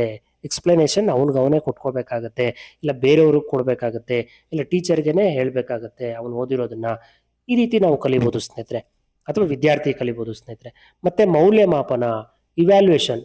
ಮೌಲ್ಯಮಾಪನ ಅಂತಕ್ಕಂಥ ತುಂಬಾ ಇಂಪಾರ್ಟೆಂಟ್ ಆಗಿರುತ್ತೆ. ಪ್ರತಿಯೊಬ್ಬ ವಿದ್ಯಾರ್ಥಿಯೂ ಕೂಡ ಹೇಗೆ ಓದಬೇಕು ಅನ್ನೋದನ್ನ, ನಮಗೆ ಹೇಗೆ ಯಾವ ರೀತಿ ಓದ್ತಾ ಇದ್ದಾನೆ, ಅವನ ಲೆವೆಲ್ ಏನು, ಅವನ ಒಂದು ಸ್ಕೋರ್ ಎಷ್ಟು ಬರ್ತಾ ಇದೆ, ಅವನ ಪರ್ಫಾರ್ಮೆನ್ಸ್ ಏನು ಆಗ್ತಾ ಇದೆ ಎಜುಕೇಶನ್ ಅಲ್ಲಿ ಅನ್ನೋದನ್ನ ಕಂಪ್ಲೀಟ್ ಆಗಿ ನಮ್ಗೆ ತಿಳಿಸ್ಕೊಡೋದೇ ಇವ್ಯಾಲ್ಯೂಯೇಷನ್ ಆಗುತ್ತೆ ಸ್ನೇಹಿತರೆ. ಇನ್ನು ನೆಕ್ಸ್ಟ್ ಅಫೆಕ್ಟಿವ್ ಅಲ್ಲಿ ನೋಡೋದಾದ್ರೆ 5 ಲೆವೆಲ್ಸ್ ಇದೆ. ಅಫೆಕ್ಟಿವ್ ಅಲ್ಲಿ 5 ಲೆವೆಲ್ಸ್ ಯಾವ್ದು? ಪರಿಣಾಮಾತ್ಮಕವಾಗಿ ನಮಗೆ 5 ಹಂತಗಳನ್ನ ನಾವು ಕಾಣಬಹುದು. ಮೊದಲನೇದು ರಿಸೀವಿಂಗ್. ಏನೇ ಪಾಠ ಮಾಡಿದ್ರು ಕೂಡ ಸ್ವೀಕರಿಸ್ಬೇಕು ಅಲ್ವಾ, ಆಗ್ಲೇನೆ ಅವ್ನು ಕಲಿಯೋದಕ್ಕೆ ಸಾಧ್ಯ. ಸ್ವೀಕರಿಸಿದ್ರೆ ಅವನು ತುಂಬಾ ಚೆನ್ನಾಗಿ ಕಲಿತಾನೆ. ಸ್ವೀಕರಿಸ್ಬೇಕು, ಓಕೆನಾ. ಎರಡನೇದು ರೆಸ್ಪಾಂಡಿಂಗ್, ಪ್ರತಿಕ್ರಿಯೆ ಕೊಡಬೇಕು. ಏನೇ ಹೇಳಿದ್ರು ಕೂಡ ಪ್ರತಿಕ್ರಿಯೆ ಅಂತಕ್ಕಂಥದ್ದು ಕೊಡ್ಲೇಬೇಕಾಗುತ್ತೆ. ಪ್ರತಿಕ್ರಿಯೆ ಇಲ್ಲದೆ ಇದ್ದಾಗ ಆ ಮಗು ಏನು ಕಲಿತಾ ಇಲ್ಲ ಅಂತಾನೆ ಅನ್ಕೋಬೇಕಾಗುತ್ತೆ ನಾವು. ಮೂರನೇದು ವ್ಯಾಲ್ಯೂಯಿಂಗ್, ಅಂದ್ರೆ ಮೌಲ್ಯೀಕರಣ ಅಂತೀವಿ ನಾವು. ಮೌಲ್ಯೀಕರಣ ಅಂದ್ರೆ ವ್ಯಾಲ್ಯೂಯಿಂಗ್. ಪ್ರತಿಯೊಬ್ಬ ವಿದ್ಯಾರ್ಥಿ ಏನು ಓದ್ತಾ ಇದ್ದೇನೆ ಅಂತಕ್ಕಂಥದ್ದು ನಮಗ್ ಗೊತ್ತಾಗ್ಬೇಕು ಅಂತಂದ್ರೆ ವ್ಯಾಲ್ಯೂಯಿಂಗ್ ಅಂತಕ್ಕಂಥದ್ದು ಮಾಡಬೇಕು.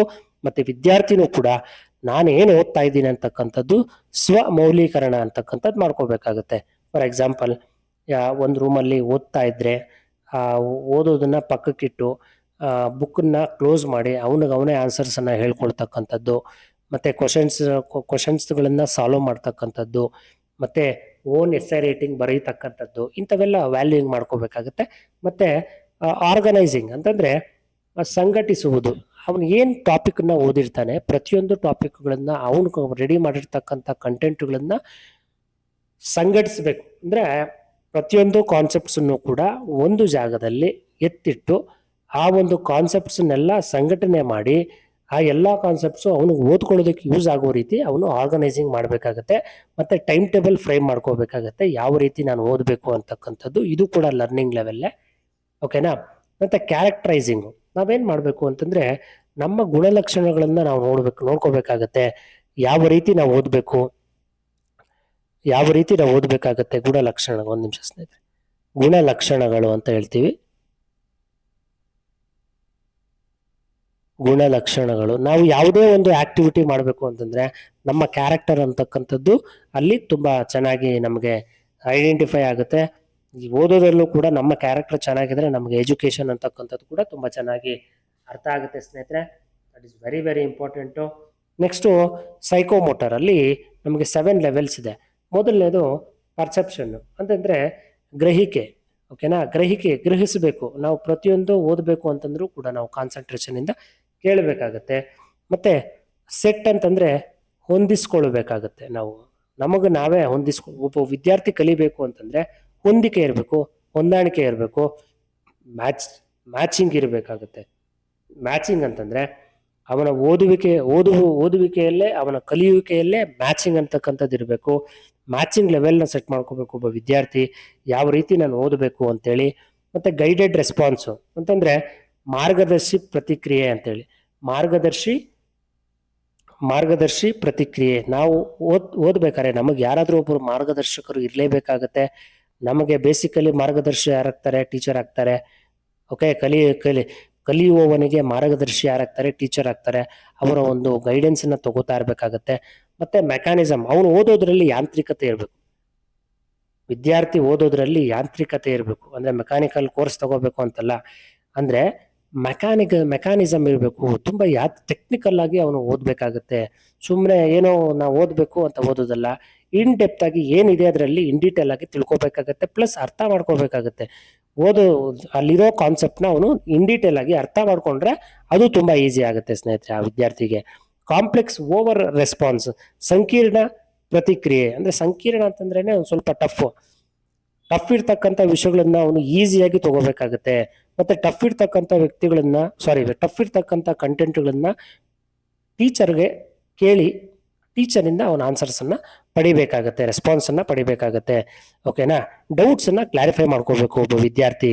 ಮತ್ತೆ ಅಡಾಪ್ಷನ್, ಅವನು ಓದೋದ್ರಲ್ಲಿ ಅವನ ಓದುವ ಒಂದು ಮೆಥಡ್ ಅನ್ನ ಅಳವಡಿಸ್ಕೋಬೇಕಾಗತ್ತೆ. ವಿದ್ಯಾರ್ಥಿ ಓದುವ ಮೆಥಡ್ ತುಂಬಾ ಎಕ್ಸಲೆಂಟ್ ಆಗಿರಬೇಕು. ಅವನು ಓದ್ಕೊಳ್ತಕ್ಕಂಥ ಪ್ರತಿಯೊಂದು ಕಂಟೆಂಟ್ಗಳಾಗಿರ್ಬೋದು, ಪ್ರತಿಯೊಂದು ವಿಷಯಗಳಾಗಿರ್ಬೋದು, ಪ್ರತಿಯೊಂದು ಟೆಕ್ನಿಕಲ್ ಆಸ್ಪೆಕ್ಟ್ಸ್ ಆಗಿರ್ಬೋದು, ಟೆಕ್ನಿಕಲ್ ವಿಷಯಗಳಾಗಿರ್ಬೋದು, ಆ ಎಲ್ಲಾ ವಿಷಯಗಳನ್ನ ಅಡಾಪ್ಷನ್ ಮಾಡ್ಕೊಳ್ಳೋದಕ್ಕೆ ಅವನು ಸಿದ್ಧ ಇರಬೇಕು, ಅಳವಡಿಕೆ ಮಾಡ್ಕೊಳ್ಳೋಕೆ ಸಿದ್ಧ ಇರಬೇಕು. ಟೀಚರ್ ಏನ್ ಪಾಠ ಮಾಡ್ತಾನೆ ಆ ಪಾಠವನ್ನ ಅಳವಡಿಸ್ಕೋಬೇಕು. ಅವನು ವಿದ್ಯಾರ್ಥಿಯಾಗಿನವನು ಅಳವಡಿಸ್ಕೋಬೇಕು. ಆಗ್ಲೇನೆ ಅವನು ಕಲಿಯೋನಾಗ್ತಾನೆ. ಓಕೆ, ಲರ್ನಿಂಗ್ ಅಂತಕ್ಕಂತಂದ್ರೇನೆ ನಾವು ಹೇಳೋದನ್ನ ಇನ್ನೊಬ್ರು ಕೇಳಬೇಕು, ಕೇಳಿದ್ದಾದ್ಮೇಲೆ ಅದನ್ನ ಅಳವಡಿಸ್ಕೋಬೇಕಾಗುತ್ತೆ. ಆಗ್ಲೇನೆ ಅದು ಪಾಠ ನಮ್ಗೆ ಚೆನ್ನಾಗಿ ಅರ್ಥ ಆಗ್ತಕ್ಕಂಥದ್ದು. ಮತ್ತೆ ಅದರ ಮೂಲ ತಿಳ್ಕೋಬೇಕು. ಒಂದು ಕಾನ್ಸೆಪ್ಟ್ ನಮ್ಗಿದೆ ಅಂತಂದ್ರೆ ಒಬ್ಬ ಕಲಿಯುವನ ಕ್ಯಾರೆಕ್ಟರ್ ಏನಪ್ಪಾ ಅಂತಂದ್ರೆ ಅದ್ರ ಮೂಲವನ್ನ ತಿಳ್ಕೊಂಡಿರ್ಬೇಕು. ಯಾವುದೇ ಒಂದು, ಫಾರ್ ಎಕ್ಸಾಂಪಲ್ ಈಗ ಚಂದ್ರಗುಪ್ತ ಮೌರ್ಯ ಅಂತ ಹೇಳ್ತೀವಿ. ಆ ಚಂದ್ರಗುಪ್ತ ಮೌರ್ಯ ಯಾರು, ಎಲ್ಲಿಂದ ಬಂದ, ಅದ್ರ ಮೂಲವನ್ನ ತಿಳ್ಕೊಬೇಕು ನಾವು. ಓಕೆನಾ, ಯಾವ ಸಾಮ್ರಾಜ್ಯ, ಎಲ್ಲಿ ಸಾಮ್ರಾಜ್ಯ ಕಟ್ಟಿದ್ದೆ ಅವನು, ಯಾವ ಒಂದು ಚಕ್ರವರ್ತಿ, ಯಾವ ಸಾಮ್ರಾಜ್ಯದ ಒಂದು ಚಕ್ರವರ್ತಿ, ಮೂಲವನ್ನ ತಿಳ್ಕೋಬೇಕು. ಅದೇ ತರ ಯಾವುದೇ ಒಂದು ಕಾನ್ಸೆಪ್ಟ್ ನ ಮೂಲವನ್ನ ತಿಳ್ಕೊಂಡಾಗ ನಮ್ಗೆ ತುಂಬಾ ಚೆನ್ನಾಗಿ ಕಲಿಬಹುದು ಅಂತ ಹೇಳಬಹುದು. ಸ್ನೇಹಿತರೆ, ನಿಮಗೆ ಅರ್ಥ ಆಗ್ತಾ ಇದೆ ಅಂತ ಭಾವಿಸ್ತಾ ಇದ್ದೀನಿ. ದಯವಿಟ್ಟು ಯಾರಿಗಾದ್ರೂ ಏನಾದ್ರು ಡೌಟ್ಸ್ ಇದ್ರೆ ಕಮೆಂಟ್ಸ್ ಮುಖಾಂತರ ಕೇಳ್ಬೋದು.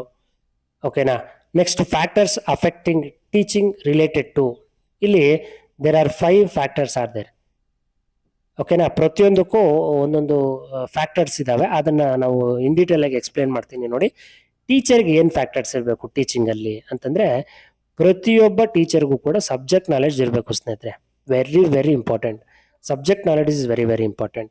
ಮತ್ತೆ ಲರ್ನರ್ಸ್ಗಳ ಬಗ್ಗೆ ನಿಮಗೆ ಗೊತ್ತಿರಬೇಕು. ಒಬ್ಬ ಟೀಚರ್ಗೆ ಸ್ಟೂಡೆಂಟ್ಸ್ಗಳ ಬಗ್ಗೆ ನಿಮಗೆ ಗೊತ್ತಿರಬೇಕು. That is very very important. ಮತ್ತೆ ಟೀಚಿಂಗ್ ಸ್ಕಿಲ್ಸ್ ನಿಮಗಿರಬೇಕು. ಟೀಚಿಂಗ್ ಮಾಡಬೇಕು ಅಂತಂದ್ರೆ ಎಲ್ಲರ ಕೈಯಲ್ಲೂ ಟೀಚ್ ಮಾಡೋಕ್ಕೆ ಸಾಧ್ಯ ಇಲ್ಲ. Teaching is very very difficult. 1 hour ನಿಂತ್ಕೊಂಡು ಪಾಠ ಮಾಡಬೇಕು ಅಂತಂದ್ರೆ it is not so easy. Teaching skills may be very difficulties concept. It's very very difficult thing. ಎಲ್ಲರ ಕೈಯಲ್ಲೂ ಪಾಠ ಮಾಡೋದಕ್ಕಾಗಲ್ಲ. ಆ ಸ್ಕಿಲ್ಸ್ ಎಲ್ಲರಿಗೂ ಬರಲ್ಲ. ಆ ಸ್ಕಿಲ್ಸ್ ಯಾರಿಗಿರುತ್ತೆ ಅವ್ರು ಮಾತ್ರನೇ ಪಾಠ ಮಾಡೋದಕ್ಕಾಗುತ್ತೆ. ಇಲ್ಲಂತಂದ್ರೆ 1 hour ನಿಂತ್ಕೊಂಡು ಏನ್ ಪಾಠ ಮಾಡ್ತೀರಾ? ಭಾಷಣ ಬೇಕಲ್ವಾ 1 hour ಅಲ್ವಾ? So that is very very important. Teaching skills ಇರಬೇಕು ಒಬ್ಬ ಟೀಚರ್ಗೆ. ಮತ್ತೆ ಫ್ರೆಂಡ್ಲಿನೆಸ್ ಇರಬೇಕು. ಮತ್ತೆ ಅಪ್ರೋಚಬಿಲಿಟಿ, ಇನ್ನೊಬ್ರಿಗೆ ಅಪ್ರೋಚ್ ಮಾಡ್ತಕ್ಕಂಥ ಒಂದು ಟ್ಯಾಲೆಂಟ್ ಇರಬೇಕು. ಇನ್ನೊಬ್ರು ಕನ್ವಿನ್ಸ್ ಮಾಡ್ತಕ್ಕಂಥ ಟ್ಯಾಲೆಂಟ್ ಇರಬೇಕು. ಆ ವಿಷಯನ ಇನ್ನೊಬ್ರಿಗೆ ಅರ್ಥ ಮಾಡಿಸ್ತಕ್ಕಂಥ ಟ್ಯಾಲೆಂಟ್ ಇರಬೇಕು. ಎಲ್ಲರ ಹತ್ರನೂ ಫ್ರೆಂಡ್ಲಿ ಆಗಿರ್ಬೇಕು. ಎಲ್ಲರನ್ನೂ ಬೈಯೋದಲ್ಲ, ಸ್ಟೂಡೆಂಟ್ಸ್ನ ಪದೇ ಪದೇ ಹೊಡಿಯೋದು, ಪದೇ ಪದೇ ಬೈಯೋದು. That is not a character of student. Is it not? That is not a character of student. ಒಬ್ಬ ಟೀಚರ್ನ ಕ್ಯಾರೆಕ್ಟರ್ ನೋಡಿ. ಈ ರೀತಿ ಮೆನ್ಷನ್ ಮಾಡ್ತೀವಿ ನಾವು. ಯಾವ ರೀತಿ ಇರಬೇಕು ಕ್ಲಾಸ್ ರೂಮಲ್ಲಿ, ಯಾವ ರೀತಿ ಪೇಷನ್ಸಿಂದ ಇರಬೇಕಾಗತ್ತೆ. ಇವೆಲ್ಲ ಕೂಡ ಟೀಚರ್ನ ಒಂದು ಕ್ಯಾರೆಕ್ಟರಿಸ್ಟಿಕ್ಸ್ ಆಗಿರುತ್ತೆ ಮತ್ತು ಫ್ಯಾಕ್ಟರ್ಸ್ ಕೂಡ ಆಗಿರುತ್ತೆ. ಮತ್ತು ಟೀಚರು ಪರ್ಸ್ನಾಲಿಟಿಯಾಗಿ ತುಂಬ ವೆಲ್ ಬೀಯಿಂಗ್ ಆಗಿರಬೇಕು ಮತ್ತು ಟೀಚರ್ನ ಬಿಹೇವಿಯರ್ ತುಂಬ ಎಕ್ಸಲೆಂಟ್ ಆಗಿರಬೇಕು. ಅವರ ಬಿಹೇವಿಯರು ಮತ್ತು ಪರ್ಸನಾಲಿಟಿ ಎರಡೂ ಕೂಡ ಒಳ್ಳೇದಾಗಿರಬೇಕು. It should be a very good personality and it should be a very good behaviour of the teacher. Next adjustment ಅಂತಕ್ಕಂಥದ್ದು ಇರಬೇಕು. ಒಬ್ಬ ಟೀಚರ್ಗೆ ಮೆಂಟಲ್ ಹೆಲ್ತ್ ತುಂಬ ಚೆನ್ನಾಗಿರಬೇಕು, ಆರೋಗ್ಯ ತುಂಬ ಚೆನ್ನಾಗಿ ಕಾಪಾಡ್ಕೊಂಡಿರ್ಬೇಕು. ಒಬ್ಬ ಟೀಚರು ಮಾನಸಿಕ ಆರೋಗ್ಯ ಚೆನ್ನಾಗಿ ಕಾಪಾಡ್ಕೊಂಡಿರ್ಬೇಕು. ಟೀಚರು ತುಂಬ ಡಿಸಿಪ್ಲಿನ್ ಆಗಿರಬೇಕು. ಡಿಸಿಪ್ಲಿನ್ ಸ್ಟಾರ್ಟ್ ಆಗೋದೇ ಟೀಚರಿಂದ. ಟೀಚರ್ ಕರೆಕ್ಟ್ ಆಗಿದ್ರೆ ಮಕ್ಕಳು ಕೂಡ ಕರೆಕ್ಟ್ ಆಗಿರ್ತಾರೆ. ಟೀಚರ್ ಕರೆಕ್ಟ್ ಆಗಿಲ್ಲ ಅಂತಂದ್ರೆ ಮಕ್ಕಳು ಕೂಡ ಟೀಚರ್ ಥರನೇ ಇರ್ತಾರೆ. ಓಕೆ, ರಾಜ ಹೇಗಿರ್ತಾನೋ ರಾಜನ ಪ್ರಜೆಗಳು ಮಂತ್ರಿಗಳು ಕೂಡ ಅದೇ ರೀತಿನೇ ಇರ್ತಾರೆ. ಓಕೆನಾ. ಊರಿಗೆ ಒಡೆಯ ಹೇಗಿರ್ತಾನೋ ಆ ಊರಿನ ಪ್ರಜೆಗಳು ಕೂಡ ಅದೇ ರೀತಿ ಇರ್ತಾರೆ. ಟೀಚರ್ ಹೇಗಿರ್ತಾನೋ ಅದೇ ರೀತಿ ನಿಮ್ಮ ಕ್ಲಾಸಲ್ಲಿ ಇರ್ತಕ್ಕಂಥ ಸ್ಟೂಡೆಂಟ್ಸು ಅದೇ ರೀತಿ ಇರ್ತಾರೆ. ಮಕ್ಕಳು ಕ್ಲಾಸ್ ರೂಮಲ್ಲಿ ಕೂತ್ಕೊಂಡಿದ್ದಾಗ ನೀವೇನಾದರೂ ಆರಾಮಾಗಿ ಮೊಬೈಲ್ ಯೂಸ್ ಮಾಡ್ಕೊಂಡು ಕ್ಲಾಸ್ ರೂಮಲ್ಲಿ ಇದ್ರೆ ಮಕ್ಕಳು ಕೂಡ ಡೆಸ್ಕ್ ಕೆಳಗಡೆ ಇಟ್ಕೊಂಡು ಮೊಬೈಲ್ ಇಟ್ಕೊಂಡು ಯೂಸ್ ಮಾಡ್ತಾ ಇರ್ತಾರೆ. ಅದು ನೀವು ಎಷ್ಟೋ ಸಲ ನೀವು ಅಬ್ಸರ್ವ್ ಮಾಡಿರ್ತೀರ ಮಕ್ಕಳನ್ನ. ಯಾಕಂತಂದ್ರೆ ನಾವು ಮೊಬೈಲ್ ಯೂಸ್ ಮಾಡದೇ ಇದ್ದಾಗ ಮಕ್ಕಳು ಯೂಸ್ ಮಾಡಲ್ಲ. ನಾವು ಯಾವಾಗಲೂ ಮೊಬೈಲ್ ಇಟ್ಕೊಂಡು ಕ್ಲಾಸ್ ರೂಮಲ್ಲೆಲ್ಲ ಓಡಾಡ್ಕೊಂಡಿದ್ದಾಗ ಈ ಸ್ಟೂಡೆಂಟ್ಸ್ ಏನು ಮಾಡ್ತಾರೆ, ಡೆಸ್ಕ್ ಕೆಳಗಡೆ ಇಟ್ಕೊಂಡು ಬ್ಯಾಗ್ ಒಳಗಡೆ ಇಟ್ಕೊಂಡು ಚಾಟ್ ಮಾಡ್ತಾ ಇರ್ತಾರೆ ವಾಟ್ಸಪ್ಪಲ್ಲಿ. ಸೊ ಇದೇ ಆಗ್ತಾ ಇರುತ್ತೆ. ನೆಕ್ಸ್ಟು ಲರ್ನರ್ಗೆ ಕೆಲವೊಂದು ಫ್ಯಾಕ್ಟರ್ಸ್ ಇರಬೇಕು. ಏನು, ಲರ್ನರ್ನ ಒಂದು learner should be physically perfect and mentally should be perfect. ಒಬ್ಬ ಲರ್ನರು ದೈಹಿಕವಾಗಿಯೂ ಸರಿಯಾಗಿರಬೇಕು, ಆರೋಗ್ಯವಾಗಿರಬೇಕು, ಮಾನಸಿಕವಾಗೂ ಆರೋಗ್ಯವಾಗಿರಬೇಕು. ಆಗ ಮಾತ್ರನೇ ವಿದ್ಯಾರ್ಥಿ ಕಲಿಯೋದಕ್ಕೆ ಸಾಧ್ಯ ಆಗುತ್ತೆ. ಮತ್ತು ಪೊಟೆನ್ಷಿಯಲ್ ತುಂಬ ಚೆನ್ನಾಗಿರಬೇಕು ಅವನಿಗೆ. ಒಬ್ಬ ವಿದ್ಯಾರ್ಥಿಗೆ ಪೊಟೆನ್ಷಿಯಲ್ ಇರಬೇಕು. ನಾನು ಕಲಿತೀನಿ, yes I will definitely do this concept and problem, I will definitely take 100%, I will definitely solve this issue ಅಂತ ಅವನಿಗೆ ಪೊಟೆನ್ಷಿಯಲ್ ಇರಬೇಕು, ಅವನಿಗೆ ಸಾಮರ್ಥ್ಯ ಇರಬೇಕು. ಅವನಲ್ಲೇ ಕಾನ್ಫಿಡೆನ್ಸ್ ಇಲ್ಲ ಅಂತಂದರೆ, ಪೊಟೆನ್ಷಿಯಲ್ ಇಲ್ಲ ಅಂತಂದರೆ, ಎಬಿಲಿಟಿ ಇಲ್ಲ ಅಂತಂದರೆ ಏನು ಮಾಡೋಕ್ಕಾಗಲ್ಲ. The level of aspiration and achievement motivation. ಪ್ರತಿಯೊಬ್ಬ ವಿದ್ಯಾರ್ಥಿಗೂ ನಾನು ಸಾಧನೆ ಮಾಡ್ತೀನಿ ಮತ್ತು ಆಸ್ಪಿರೇಷನ್, ಬೇರೆಯವರಿಂದ ನಾನು ಇನ್ಸ್ಪೈರ್ ಆಗ್ತೀನಿ ಅಂತಕ್ಕಂಥ ಕಾನ್ಸೆಪ್ಟ್ ಇರಬೇಕು ವಿದ್ಯಾರ್ಥಿಗೆ. ಬೇರೆಯವ್ರನ್ನ ನೋಡಿ ಕೆಲವರು ಇನ್ಸ್ಪೈರ್ ಆಗೋರು ಇರ್ತಾರೆ, ಬೇರೆಯವರು ಅಚೀವ್ಮೆಂಟ್ ನೋಡಿ ನಾನು ಅಚೀವ್ ಮಾಡಬೇಕು ಅಂತ ಕೆಲವರು ಇರ್ತಾರೆ. ಅದಿರ್ಬೇಕು ಎಲ್ಲರಿಗೂ. ಮತ್ತು goals in life very very important. ಪ್ರತಿಯೊಬ್ಬ ಲರ್ನರ್ಗೂ ಕೂಡ ಗೋಲ್ ಅಂತಕ್ಕಂಥದ್ದು, ಗುರಿ ಅಂತಕ್ಕಂಥದ್ದು ಇರಲೇಬೇಕಾಗತ್ತೆ. ಗುರಿ ಇಲ್ಲದವನು ಏನು ಸಾಧನೆ ಮಾಡೋದಕ್ಕಾಗೋದೇ ಇಲ್ಲ. ಮತ್ತು ರೆಡಿನೆಸ್ ಇರಬೇಕು, ವಿಲ್ ಪವರ್ ಇರಬೇಕು ವಿದ್ಯಾರ್ಥಿಗೆ. ಏನಕ್ಕಾದ್ರೂ ನಾನು ರೆಡಿ ಇದ್ದೀನಿ, ಎಲ್ಲ ಒಂದು ಕೆಲಸಕ್ಕೂ ನಾನು ರೆಡಿ ಇದ್ದೀನಿ, ನನ್ನ ವಿಲ್ ಪವರ್ ತುಂಬ ಪಾಸಿಟಿವ್ ಆಗಿದೆ ಅಂತಕ್ಕಂಥ ಕಾನ್ಸೆಪ್ಟ್ಸು ಸ್ಟೂಡೆಂಟ್ಸ್ಗಳ ಬಳಿ ಇರಬೇಕಾಗುತ್ತೆ. ಸಪೋರ್ಟ್ ಮೆಟೀರಿಯಲ್ ಏನೇನು ಬೇಕು ನಮಗೆ ಪಾಠ ಮಾಡೋದಕ್ಕೆ, ಅಥವಾ ಫ್ಯಾಕ್ಟರ್ಸ್ ಟೀಚಿಂಗ್ಗೆ ಏನೇನು ಫ್ಯಾಕ್ಟರ್ಸ್ ಬೇಕು ನಮಗೆ. ಸ್ಟಡಿ ಮೆಟೀರಿಯಲ್ ಇರಬೇಕು ಅಲ್ವಾ, ಆಡಿಯೋಸ್ ಇರಬೇಕು, ವಿಡಿಯೋಸ್ ಇರಬೇಕು, ಆನ್ಲೈನ್ ಕೋರ್ಸಸ್ ನಾವು ಮಾಡ್ತಾ ಇರಬೇಕು, ಆನ್ಲೈನ್ ಟೆಸ್ಟ್ಗಳನ್ನು ಕಂಡಕ್ಟ್ ಮಾಡ್ತಾ ಇರಬೇಕು. ಮತ್ತು ಟೀಚಿಂಗ್ ಏಡ್ಸ್ ಕೂಡ ಇಂಪಾರ್ಟೆಂಟ್. ಮಾರ್ಕರ್ ಇರ್ಬೋದು, ಡಸ್ಟರ್ ಇರ್ಬೋದು, ವೈಟ್ ಬೋರ್ಡ್ ಇರ್ಬೋದು, ಬ್ಲ್ಯಾಕ್ ಬೋರ್ಡ್ ಇರ್ಬೋದು, ಇಂಟರಾಕ್ಟಿವ್ ಬೋರ್ಡ್ ಇರ್ಬೋದು, ಯಾವುದೇ ಆಗಿರಲಿ ಇವೆಲ್ಲ supporting material for teaching. Okay, next instructional facilities ಕೂಡ ಇರಬೇಕು. That is also one of the important factor in the teaching. So class ರೂಮ್ಸಲ್ಲಿ ಲ್ಯಾಬೊರೇಟರೀಸ್ ಇರಬೇಕು, ಸೆಮಿನಾರ್ ರೂಮ್ಸ್ ಇರಬೇಕು, ಓಕೆನಾ, ಮತ್ತು ಕ್ಲಿನಿಕಲ್ ಲೈಬ್ರರೀಸ್ ಇರಬೇಕು. ಮತ್ತು ನಾವು ಮಾಡ್ತಕ್ಕಂಥ ಪ್ರತಿಯೊಂದು ಪಾಠ ಕೂಡ ಪೂರ್ವಕವಾಗಿ ಔಪಚಾರಿಕವಾಗಿ ಪ್ರತಿಯೊಂದು ವಿದ್ಯಾರ್ಥಿಗೂ ತಲುಪಬೇಕು. ಅದು ಸೂಚನೆಗಳ ಮುಖಾಂತರ ತಲುಪಬೇಕಾಗತ್ತೆ. ಇದು ವೆರಿ ವೆರಿ ಇಂಪಾರ್ಟೆಂಟ್. ಮತ್ತು ಲರ್ನಿಂಗ್ ಎನ್ವಿರಾನ್ಮೆಂಟ್ ಆ್ಯಂಡ್ ಇನ್ಸ್ಟಿಟ್ಯೂಷನ್. ನಾವು ಪಾಠ ಮಾಡ್ತಕ್ಕಂಥ ಒಂದು ಎನ್ವಿರಾನ್ಮೆಂಟ್ ಹೇಗಿರಬೇಕು, ನಾವು ಕಲಿಯತಕ್ಕಂಥ ಒಂದು ಎನ್ವಿರಾನ್ಮೆಂಟು ಹೇಗಿರಬೇಕು, ಎರಡೂ ಕೂಡ ಆಗುತ್ತೆ ಇಲ್ಲಿ. ಫಿಸಿಕಲ್ ಲೊಕೇಶನ್ಸು ತುಂಬ ಚೆನ್ನಾಗಿರಬೇಕು, ಅಕ್ಕಪಕ್ಕ ಒಳ್ಳೆ ವಾತಾವರಣ ಇರಬೇಕು. ಮತ್ತು ಕಂಟೆಕ್ಸ್ಟ್ ಕೂಡ ತುಂಬ ಚೆನ್ನಾಗಿರಬೇಕು. ಪಾಠಗಳ ಮಾಡ್ತಕ್ಕಂಥ ಪ್ರವಚನ ಮಾಡ್ತಕ್ಕಂಥ ಒಂದು ಜಾಗ ಕೂಡ ಚೆನ್ನಾಗಿರಬೇಕು. ಔಟ್ಸೈಡ್ ಸ್ಕೂಲ್ ಲೊಕೇಶನ್ಸ್ ಕೂಡ ತುಂಬ ಅಟ್ರಾಕ್ಟಿವ್ ಆಗಿ ಇರಬೇಕಾಗತ್ತೆ. ಔಟ್ಡೋರ್ ಎನ್ವಿರಾನ್ಮೆಂಟ್ ಕೂಡ ತುಂಬ ಅಟ್ರಾಕ್ಟಿವ್ ಆಗಿರಬೇಕು. ಮತ್ತು ರೋಸ್ ಆಫ್ ಡೆಸ್ಕ್ಗಳು ಕೂಡ ತುಂಬ ನೀಟಾಗಿ ಇರಬೇಕಾಗುತ್ತೆ. ಡೆಸ್ಕ್ಗಳು ನೀಟಾಗಿ ಜೋಡಿಸಿರಬೇಕು, ಹೆಂಗಂದ್ರೆ ಹಂಗೆ ಜೋಡಿಸಿರಬಾರ್ದು.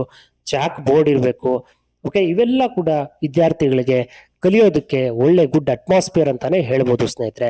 ಮತ್ತು ಇನ್ಸ್ಟಿಟ್ಯೂಷನ್ ಅಂತ ಒಂದು ಫ್ಯಾಕ್ಟರ್ ಇದೆ, ಅದು ಕೂಡ ಇಂಪಾರ್ಟೆಂಟ್. ಯಾಕಪ್ಪ ಅಂತಂದರೆ ಇನ್ಸ್ಟಿಟ್ಯೂಷನ್ ಫ್ರೇಮ್ ಮಾಡ್ತಕ್ಕಂಥ ಎಲ್ಲ ಪಾಲಿಸೀಸ್ನು ಕೂಡ ಟೀಚರ್ಗೆ ಅಪ್ಲೈ ಮಾಡಬೇಕು, ಮತ್ತು ಸ್ಟೂಡೆಂಟ್ಸ್ಗಳು ಕೂಡ ಅಪ್ಲೈ ಮಾಡಬೇಕು. ಯಾಕಂತಂದರೆ ಸ್ಪೆಷಲ್ ಪವರ್ನ ಕೊಡೋದಕ್ಕೆ ಅಥವಾ ಸ್ಪೆಷಲ್ ರೈಟ್ಸನ್ನು ನಾವು ಟೀಚರ್ಸ್ಗಳಿಗೆ ಕೊಡಬೇಕಾಗುತ್ತೆ. ಯಾಕೆ ಅಂತಂದರೆ ಒಂದು ಕ್ಲಾಸ್ ರೂಮ್ನ ಕಂಟ್ರೋಲ್ ಮಾಡಬೇಕು, ಕ್ಲಾಸ್ ರೂಮ್ ಆ್ಯಕ್ಟಿವಿಟಿನ ಕಂಟ್ರೋಲ್ ಮಾಡಬೇಕು ಅಂತಂದರೆ ಸ್ಪೆಷಲ್ ಪವರ್ಸ್ ಅಂತಕ್ಕಂಥದ್ದು ಟೀಚರ್ಗೆ ಇಶ್ಯೂ ಮಾಡಬೇಕಾಗತ್ತೆ. ಅದು ಇನ್ಸ್ಟಿಟ್ಯೂಷನ್ನ ಕೆಲಸ. ಓಕೆನಾ? ಇನ್ಸ್ಟಿಟ್ಯೂಷನ್ ಅಥವಾ ಮ್ಯಾನೇಜ್ಮೆಂಟ್ನ ಕೆಲಸ. ಟೀಚರ್ಗೆ ಕಂಪ್ಲೀಟ್ ಫ್ರೀಡಮ್ ಕೊಡಬೇಕು. ಟೀಚರ್ಗೆ ರಿಸ್ಟ್ರಿಕ್ಷನ್ ಮಾಡಬಾರ್ದು. ನೀನು ಅದು ಮಾಡಬೇಡ, ಇದು ಮಾಡಬೇಡ, ಮಕ್ಕಳನ್ನು ನೀನು ಪಾಠ ಮಾಡಬೇಡ, ಸರಿಯಾಗಿ ಮ್ಯಾನೇಜ್ ಮಾಡಬೇಡ ಅಂತೆಲ್ಲ ಹೇಳ್ಬಾರ್ದು. ಕಂಪ್ಲೀಟ್ ಅಥಾರಿಟಿ ಒಂದು ಟೀಚರ್ಗೆ ಹ್ಯಾಂಡ್ ಓವರ್ ಮಾಡಬೇಕಾಗತ್ತೆ. ಆಗ ಮಾತ್ರನೇ ಕ್ಲಾಸ್ ರೂಮು ತುಂಬ ಎಫೆಕ್ಟಿವ್ ಆಗಿರುತ್ತೆ ಮತ್ತು ಮಕ್ಕಳು ಕೂಡ ಸ್ಟ್ರಿಕ್ಟ್ ಆಗಿರ್ತಾರೆ ಅಂತೇಳಿ. Next methods of teaching is very very important. ಇದು important. Teacher centred method, learner centred method. Teacher centre ಮೆಥಡಲ್ಲಿ ಟೀಚರ್ ಏನು ಮಾಡ್ತಾರೆ? ಲೆಕ್ಚರ್ ಮಾಡ್ತಾರೆ, ಅಂದರೆ ಪಾಠ ಮಾಡ್ತಾರೆ, ಉಪನ್ಯಾಸ ಬೋಧನೆ ಮಾಡ್ತಾರೆ, ಮತ್ತು ಟೀಮ್ ಟೀಚಿಂಗ್ ಕೂಡ ಮಾಡ್ತಾರೆ. ಟೀಮ್ ಟೀಚಿಂಗ್ ಅಂತಂದರೆ ಒಂದು ಗ್ರೂಪಲ್ಲಿ ಟೀಚ್ ಮಾಡ್ತಕ್ಕಂಥ ಒಂದು ಆ್ಯಕ್ಟಿವಿಟಿ. ಎಲ್ಲರಿಗೂ ಗ್ರೂಪ್ ಮಾಡೋಕ್ಕೆ ಹೇಳ್ತಾರೆ, ಆ ಗ್ರೂಪಲ್ಲಿ ಪಾಠ ಮಾಡ್ತಕ್ಕಂಥದ್ದು, ಗ್ರೂಪ್ಗಳಿಗೆ ಪಾಠ ಮಾಡ್ತಕ್ಕಂಥದ್ದು. ನೆಕ್ಸ್ಟ್ ವಿಡಿಯೋ ಪ್ರೆಸೆಂಟೇಷನ್, ಅಂದರೆ ವಿಡಿಯೋಗಳನ್ನ ಪ್ರೆಸೆಂಟ್ ಮಾಡಿ ಅದರ ಮುಖಾಂತರ ಎಕ್ಸ್ಪ್ಲೇನ್ ಮಾಡ್ತಕ್ಕಂಥದ್ದು. ಅದು ಒಂದು ಟೀಚಿಂಗ್ ಮೆಥಡ್. ಅದು ಟೀಚರ್ ಸೆಂಟ್ರಲ್ಲಿ ಟೀಚಿಂಗ್ ಮೆಥಡ್. ಇನ್ನು ಲರ್ನರ್ ಸೆಂಟರ್ ಮೆಥಡಲ್ಲಿ ನಮಗೆ ಸಿಗ್ತಕ್ಕಂಥದ್ದು ಮೊದಲನೇದು ಡಿಸ್ಕಷನ್ ಮೆಥಡ್. ಡಿಸ್ಕಷನ್ ಮಾಡ್ತಾ ಇರ್ತೀವಿ. ಪ್ರತಿಯೊಂದು ಆ್ಯಕ್ಟಿವಿಟಿ ಕೂಡ ಕ್ಲಾಸ್ ರೂಮಲ್ಲಿ ಡಿಸ್ಕಷನ್ ಮಾಡ್ತಾ ಇರ್ತೀವಿ. ಡಿಸ್ಕಷನ್ಸ್ಗೆ ಕೊಡ್ತೀವಿ, ಚರ್ಚೆಗಳನ್ನು ಮಾಡೋಕ್ಕೆ ಕೊಡ್ತೀವಿ ಒಂದು ಟಾಪಿಕ್ನ. ಇದನ್ನು ನಾವು ಡಿಸ್ಕಷನ್ ಮೆಥಡ್ ಅಂತ ಹೇಳ್ತೀವಿ. ಅಸೈನ್ಮೆಂಟ್ಸ್ ಅಂತಂದರೆ ಪ್ರತಿಯೊಂದು ಸಬ್ಜೆಕ್ಟಲ್ಲೂ 20 ಮಾರ್ಕ್ಸ್ ಅಥವಾ 10 ಮಾರ್ಕ್ಸ್ಗೆ ಅಸೈನ್ಮೆಂಟ್ಸ್ ಕೊಡ್ತಕ್ಕಂಥದ್ದು. ಅದು ಒಂದು ಲರ್ನರ್ ಸೆಂಟರ್ಡ್ ಮೆಥಡ್. ಅವ್ರಿಗೆ ವರ್ಕ್ ಕೊಡ್ತಕ್ಕಂಥದ್ದು. ಪ್ರಾಜೆಕ್ಟ್ ವರ್ಕು ಕೊಡ್ತೀವಿ. 10 ಮಾರ್ಕ್ಸ್ಗೆ 20 ಮಾರ್ಕ್ಸ್ಗೆ ಪ್ರಾಜೆಕ್ಟ್ಸನ್ನು ನಾವು ಅಲಾಟ್ ಮಾಡ್ತೀವಿ. ಮತ್ತು ಕೇಸ್ ಸ್ಟಡಿ ವರ್ಕ್ಗಳನ್ನು ಕೊಡ್ತೀವಿ. ಒಂದು ಪ್ಯಾರಾ ಎಸ್ಸೆ ರೈಟಿಂಗ್ ಅಂತ ಒಂದು ಪ್ಯಾರಾ ಕೊಡ್ತೀವಿ. ಆ ಒಂದು ಪ್ಯಾರಾ ಇದ್ದಾಗ ಅದು ಈ ಟಾಪಿಕ್ ರಿಲೇಟೆಡ್ ಆಗಿ ನಾವು ಕ್ವಶನ್ಸನ್ನು ಫ್ರೇಮ್ ಮಾಡ್ತಕ್ಕಂಥದ್ದು, ಕ್ವಶನ್ಸ್ಗಳನ್ನು ಕೊಡ್ತಕ್ಕಂಥದ್ದು. ಅಲ್ಲಿರ್ತಕ್ಕಂಥ ಆನ್ಸರ್ಗಳನ್ನೇ ನಾವಿಲ್ಲಿ ಬರೆಯೋದಲ್ಲ, ನಾವು ಓನಾಗಿ ರಿಲೇಟೆಡ್ ಆಗಿರ್ತಕ್ಕಂಥ ಟಾಪಿಕ್ಗೆ ಓನಾಗಿ ಕರೆಕ್ಟ್ ಆಗಿರ್ತಕ್ಕಂಥ ಆನ್ಸರ್ಗಳನ್ನ ಇಲ್ಲಿ ಬರೀಬೇಕಾಗುತ್ತೆ. ಓಕೆನಾ? ಅದನ್ನು ನಾವು ಕೇಸ್ ಸ್ಟಡಿ ಅಂತ ಹೇಳ್ತೀವಿ. ಈಗೆಲ್ಲ ಮೋಸ್ಟ್ ಆಫ್ ಆಲ್ ಎಲ್ಲ MBA MCOM ಅಲ್ಲಿ ಡಿಗ್ರಿಗಳಲ್ಲೆಲ್ಲ ಒಂದೊಂದು ಕ್ವಶನ್ನು ಕೇಸ್ ಸ್ಟಡಿ ಅಥವಾ 2 ಕ್ವಶನ್ನು ಕೇಸ್ ಸ್ಟಡಿ ಕ್ವಶನ್ಸು ಇರುತ್ತೆ. ಈಗ ಆಲ್ರೆಡಿ ಇಂಪ್ಲಿಮೆಂಟ್ ಮಾಡಿದ್ದಾರೆ. ಅದನ್ನು ನಿಮಗೆಲ್ಲ ಗೊತ್ತಿದೆ, ಅದು ಕ್ವಶನ್ ಪೇಪರ್ಸ್ ಎಲ್ಲ ನೋಡಿರ್ತೀರ. ನೆಕ್ಸ್ಟ್ ಇಂಪಾರ್ಟೆಂಟ್ ಟಾಪಿಕ್ ಏನಪ್ಪ ಅಂತಂದರೆ ಇಂಡಕ್ಟಿವ್ ಮೆಥಡ್. ಇಂಡಕ್ಟಿವ್ ಮೆಥಡ್ ಏನಪ್ಪ ಅಂತಂದರೆ inductive reasoning is a method of drawing conclusions by going from specific to general. This is very very important. Specific to general. ಓಕೆನಾ? ಯಾವುದಾದ್ರೂ ಒಂದು subject ಮೇಲೆ ಪಾಠ ಮಾಡ್ಕೊಂಡು ಹೋಗ್ತಾ ನಾವೇನು ಮಾಡಿಬಿಡ್ತೀವಿ, ಆ ಸಬ್ಜೆಕ್ಟ್ನ ನಾವು ಜನರಲ್ ಮಾಡಿಬಿಡ್ತೀವಿ. ಆ ಸಬ್ಜೆಕ್ಟ್ನ ನಾವು ಜನರಲ್ ಮಾಡಿಬಿಡ್ತೀವಿ. ಓಕೆನಾ? ನಿರ್ದಿಷ್ಟದಿಂದ ಸಾಮಾನ್ಯ ಅಂತೇಳಿ. ಓಕೆನಾ? ಈ ಕಾನ್ಸೆಪ್ಟು ನಮಗೆ ಈಸಿಯಿಂದ ಟಫ್. ಇಲ್ಲಿ ಈಸಿ ಇರುತ್ತೆ, ಈಸಿಯಾಗಿ ಪಾಠ ಮಾಡ್ಕೊಂಡು ಹೋಗ್ತಾ ಇರ್ತೀವಿ ಮಕ್ಕಳಿಗೆ. ಆ ಈಸಿ ಇರೋದೇ ಇಲ್ಲೇನಾಗುತ್ತೆ, ಇಲ್ಲಿ ಟಫ್ ಆಗೋಗುತ್ತೆ ಮಕ್ಕಳಿಗೆ, ತುಂಬ ಟಫ್ ಆಗೋಗುತ್ತೆ. ಸೊ ಇದನ್ನೇ ನಾವು ಇಂಡಕ್ಟಿವ್ ಮೆಥಡ್ ಅಂತ ಹೇಳ್ತೀವಿ. ಓಕೆನಾ? ಇಲ್ಲಿ ನಾವು ಏನನ್ನ ಕಲಿತೀವಿ, ಇದೊಂದು ಪ್ರಿನ್ಸಿಪಲ್ ಇದೆ ಇಂಡಕ್ಟಿವ್ ಮೆಥಡ್. ಕೆಲವು ಪ್ರಿನ್ಸಿಪಲ್ಸು. ಏನು ಪ್ರಿನ್ಸಿಪಲ್ ಅಂತಂದರೆ, ನಮಗೇನು ತಿಳಿದಿರುತ್ತೆ ಅದರಿಂದ ನಾವು ತಿಳಿದೇ ಇರೋ ಕಡೆ ಟ್ರಾವೆಲ್ ಮಾಡ್ತೀವಿ. ಈ ಒಂದು ಮೆಥಡಲ್ಲಿ ನಮಗೇನು ಗೊತ್ತಿರುತ್ತೆ, ನಮಗೇನು ನಾಲೆಡ್ಜ್ ಇರುತ್ತೆ, ನಮಗೆ ಗೊತ್ತಿರುವ ಕಡೆಯಿಂದ ಗೊತ್ತಿಲ್ಲದೆ ಇರುವ ಕಡೆಗೆ ನಾವು ಟ್ರಾವೆಲ್ ಮಾಡ್ತೀವಿ. ಇದೇ ಒಂದು ಇಂಡಕ್ಟಿವ್ ಮೆಥಡ್ನ ಪ್ರಿನ್ಸಿಪಲ್. Simple to complex. ನಾನು ಇಲ್ಲೇ ಹೇಳಿದೆ, ಇಲ್ಲಿ ಸಿಂಪಲಾಗಿ ಹೋಗ್ತಾ ಇರುತ್ತೆ, ಇಲ್ಲಿ ಕಾಂಪ್ಲೆಕ್ಸ್ ಆಗಿ ಹೋಗುತ್ತೆ, ತುಂಬ ಇನ್ಡೆಪ್ತ್ ಇರುತ್ತೆ ಇಲ್ಲಿ. ಓಕೆನಾ? Next concrete to abstract. ನಾವು ಇಲ್ಲಿ ಏನು ಮಾಡ್ತೀವಿ, ರಿಯಲ್ ಸ್ಟೋರೀಸ್ನ ಹೇಳ್ತೀವಿ. ಇಲ್ಲಿ ಹೋಗ್ತಾ ಇಲ್ಲೇನು ಮಾಡ್ತೀವಿ, ಗೆಸ್ ಸ್ಟೋರೀಸನ್ನು ಹೇಳಕ್ಕೆ ಸ್ಟಾರ್ಟ್ ಮಾಡ್ತೀವಿ. ಊಹೆ ಮಾಡ್ತಕ್ಕಂಥ ಒಂದು ಸ್ಟೋರಿಗಳಿಂದ ನಾವು ಐಡಿಯಾಲಜಿ ಅಥವಾ ಇಮ್ಯಾಜಿನೇಷನ್ ಸ್ಟೋರೀಸ್ಗಳನ್ನು ನಾವು ಹೇಳಕ್ಕೆ ಸ್ಟಾರ್ಟ್ ಮಾಡ್ತೀವಿ. ಇಲ್ಲಿ ಪಾರ್ಟ್ ಟು ಹೋಲ್. ಇಲ್ಲಿ ಸ್ವಲ್ಪನೇ ಇರುತ್ತೆ, ನಾವು ಪಾಠ ಮಾಡ್ಬೇಕಾದ್ರೆ ಇಲ್ಲಿ ಸ್ವಲ್ಪನೇ ಇರುತ್ತೆ. ಹೋಗ್ತಾ ನಾವೇನು ಮಾಡ್ತೀವಿ, ಇನ್ ಡೆಪ್ತ್ ನಾಲೆಡ್ಜ್ ಕೊಡ್ತೀವಿ. ಕೊಟ್ಬಿಡ್ತೀವಿ ವಿದ್ಯಾರ್ಥಿಗಳಿಗೆ. ಇದನ್ನು ಪಾರ್ಟ್ ಅಂಡ್ ಹೋಲ್ ಅಂತ ಹೇಳ್ತೀವಿ. Present to past. ಇಲ್ಲಿ ಪ್ರೆಸೆಂಟ್, ಈಗ ಪ್ರಸ್ತುತ ಏನು ಪಾಠ ಮಾಡ್ತಾ ಇರ್ತೀವಿ, ಇಲ್ಲಿಂದ ನಾವು ಪಾಸ್ಟ್ಗೆ ಹೋಗ್ತೀವಿ. ಈ ಒಂದು ಮೆಥಡಲ್ಲಿ ಪ್ರೆಸೆಂಟಿಂದ ಪಾಸ್ಟ್ಗೆ ಹೋಗ್ತೀವಿ. ಅಂದರೆ ಹಿಸ್ಟ್ರಿ, ಪ್ರೆಸೆಂಟ್ ಈಗೇನು ನಡೆದಿರುತ್ತೆ ಅದರಿಂದ ನಾವು ಬ್ಯಾಕ್ಗ್ರೌಂಡ್ನ ತಿಳ್ಕೊಳ್ಳೋದಕ್ಕೆ ಪ್ರಯತ್ನ ಮಾಡ್ತೀವಿ. ಇಲ್ಲಿ ಇತಿಹಾಸ ಏನಾಗಿದೆ, ಅದರ ಒಂದು ರಿಲೇಟೆಡ್ ಬ್ಯಾಕ್ಗ್ರೌಂಡ್ ಏನು ಅಂತ. ಮತ್ತು ಸೈಕಾಲಜಿಕಲ್ ಟು ಲಾಜಿಕಲ್ ಅಂತಂದರೆ ಪ್ರತಿಯೊಂದು ವಿಷಯವನ್ನು ಕೂಡ ನಾವು ಸೈಕಲಾಜಿಕಲ್ ಆಗಿ ನಾವು ಚರ್ಚೆ ಮಾಡ್ತಾ ಅದನ್ನು ತಾರ್ಕಿಕವಾಗಿ ನೋಡಿ, ಮನಸ್ಥಿತಿಯ ಒಂದು ಮನೋಜ್ಞಾನದಿಂದ ತಾರ್ಕಿಕವಾದಂಥ ಒಂದು ಜ್ಞಾನದ ಕಡೆ ಹೋಗ್ತೀವಿ ನಾವು. ಮತ್ತು ಇಲ್ಲಿ ಎಕ್ಸಾಂಪಲ್ ಟು ರೂಲ್. ಫಸ್ಟ್ ಒಂದು ಪ್ರಾಬ್ಲಮ್ಗೆ ಎಕ್ಸಾಂಪಲ್ ಕೊಡ್ತೀವಿ, ಎಕ್ಸಾಂಪಲ್ ಕೊಟ್ಟು ಆಮೇಲೆ ಒಂದು ರೂಲ್ ಹೇಳ್ತೀವಿ. ಓಕೆನಾ? ಎಕ್ಸಾಂಪಲ್ ಕೊಟ್ಟು ಆಮೇಲೆ ಅದಕ್ಕೊಂದು ರೂಲ್ ಹೇಳ್ತೀವಿ. ಸೊ ಇದೆ ನಮಗೆ ಎಕ್ಸಾಂಪಲ್ ಟು ರೂಲ್ ಅಂತಾನೆ ಹೇಳ್ಬೋದು. ಓಕೆ, ಸೊ ನೆಕ್ಸ್ಟ್ ಮೆಥಡ್ ಅನ್ನ ನೋಡೋದಾದ್ರೆ ಡಿಡಕ್ಟಿವ್ ಮೆಥಡ್ ಅಂದ್ರೆ ಇದು ಟೀಚರ್ ಓರಿಯೆಂಟೆಡ್ ಮೆಥಡ್ ಏನಾ. ಇಲ್ಲಿ ಸ್ಟೂಡೆಂಟ್ಸು ಯಾವಾಗ್ಲೂ ಅಷ್ಟೇ ಟೀಚರ್ನ ಡಿಪೆಂಡ್ ಆಗಿರ್ತಾರೆ. ಇಲ್ಲಿ ನಾವೇನ್ ಮಾಡ್ತೀವಿ, ಜನರಲ್ ಟು ಸ್ಪೆಸಿಫಿಕ್ ಹೋಗ್ತೀವಿ. ಓಕೆನಾ? ಜನರಲ್ ಟು ಎಲ್ಲ ಸ್ಟಾರ್ಟಿಂಗೇ ಎಲ್ಲ ಜನರಲ್ ಆಗಿ ತಿಳ್ಕೊಂಡು ಆಮೇಲೆ ನಾವಿಲ್ಲಿ ಸ್ಪೆಸಿಫಿಕ್ ಒಂದೇ ಒಂದು ಸಬ್ಜೆಕ್ಟ್ಗೆ ಸ್ಪೆಸಿಫಿಕ್ ಹೋಗ್ತೀವಿ. ಈಗ ನೋಡಿ ಇಲ್ಲಿ ಜನರಲ್ ಟು ಸ್ಪೆಸಿಫಿಕ್ ಅಂತಂದ್ರೆ ಸ್ಟಾರ್ಟಿಂಗ್ ಅಲ್ಲಿ ನಾವು ನೋಡಿ ಇಲ್ಲಿ ಯಾವ್ದಾದ್ರು ಒಂದು ಇಲ್ಲಿ ನೋಡಿ 10th ಅಲ್ಲಿ ನಮ್ಗೆ ಎಲ್ಲ ಸಬ್ಜೆಕ್ಟ್ಸ್ ಇದೆ ಅಲ್ವಾ, Kannada, English, Hindi, social, science, maths, ಇವೆಲ್ಲ ಜನರಲ್ಲು ನಮಗೆ ಎಲ್ ಸಿಗೋದು ಜನರಲ್ಲು. ಆಮೇಲೆ ಡಿಗ್ರಿ ಹೋಗ್ತಾ ಹೋಗ್ತಾ ಹೋಗ್ತಾ ಹೋಗ್ತಾ ನಾವು ಸ್ಪೆಸಿಫಿಕ್ ಆಗಿ ತಗೊಳ್ಳೋದು. ಫಾರ್ ಎಕ್ಸಾಂಪಲ್ ಡಾಕ್ಟರ್ ಆಗಬೇಕು ಅಂತಂದ್ರೆ ಸೈನ್ಸು,